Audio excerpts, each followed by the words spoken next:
Alright YouTube, it's time for Occult Literature video number 97, The Language of the Stars by Burgoyne, Thomas Burgoyne that is. Of the astrological works that I have personally reviewed, this is probably the best. It's 67 pages in length, so it's a bit more substantial than Magnus Jensen's work, which is kind of similar but omits, and Jensen actually talks about this text within his. It omits some of the more in-depth astrological material. Burgoyne's work, it goes into the meaning, of course, of the 12 basic signs.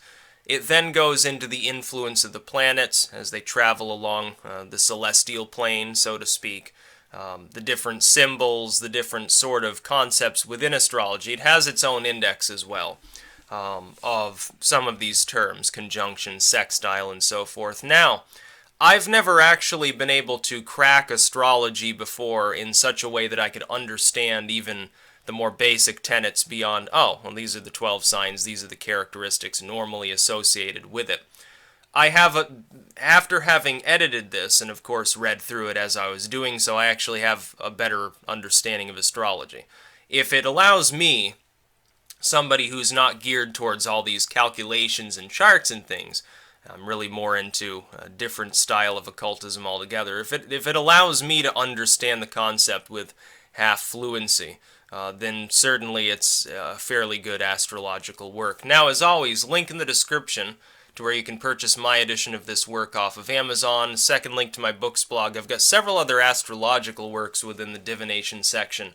A lot of it's fortune-telling, it's oracles, like the Seaside Sibyl, the Philosophical Merlin, Napoleon's Oraculum, and so forth. Very good texts, generally speaking. See, I'm more on the fortune-teller side. I prefer a system like that over astrology. Astrology is more complicated if you get beyond the basic rudiments.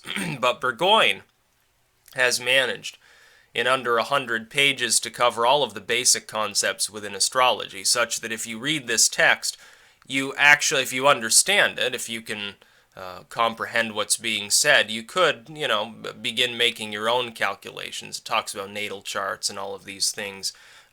Many shorter astrological works cover only the basics, like Jensen. Other works, they would give the 12 signs, maybe the meaning of the planets in a general sense, nothing related to calculation. And then they'd give you, for instance, the metals of the different zodiac signs, the plants associated with them, and so forth. You get that here in much more detail, and then you get some degree of philosophy as well, related especially to what Burgoyne feels is the ongoing importance of astrology.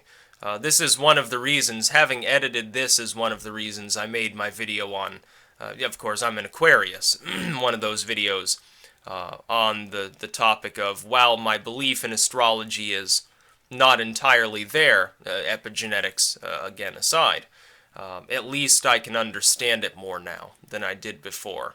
I am interested in astrology insofar as it's also an academic subject. It has been used for thousands of years in various forms. It is important to man's spirituality. A lot of his philosophy from the classical period, of course, it deals with the stars, the planets, and so forth. You have these elaborate mythologies. There's a reason why these planets are named after, Jupiter and other sort of Greco-Roman figures and so forth. So it's an interesting work. It's also a fairly in-depth work. It's probably the best primer for those that don't know anything about astrology because it manages to cover all of the basics, symbology, and so forth.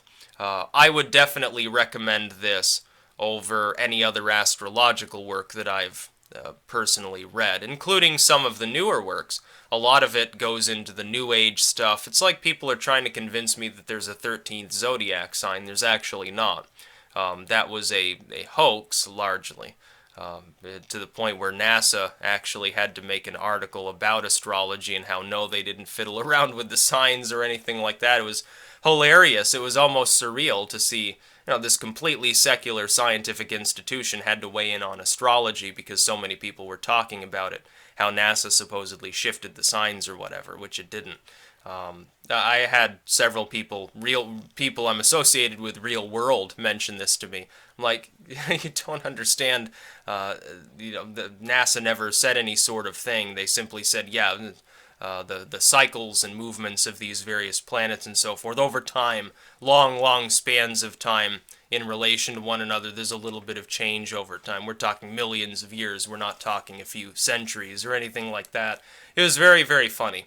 So yes, I do recommend this work to people who are interested in the topic of astrology. It's also got several illustrations of charts and so forth. So it's very well made. Again, link in the description to where you can purchase my edition of this work off of Amazon. Second link to my books blog. That's about all. Peace out.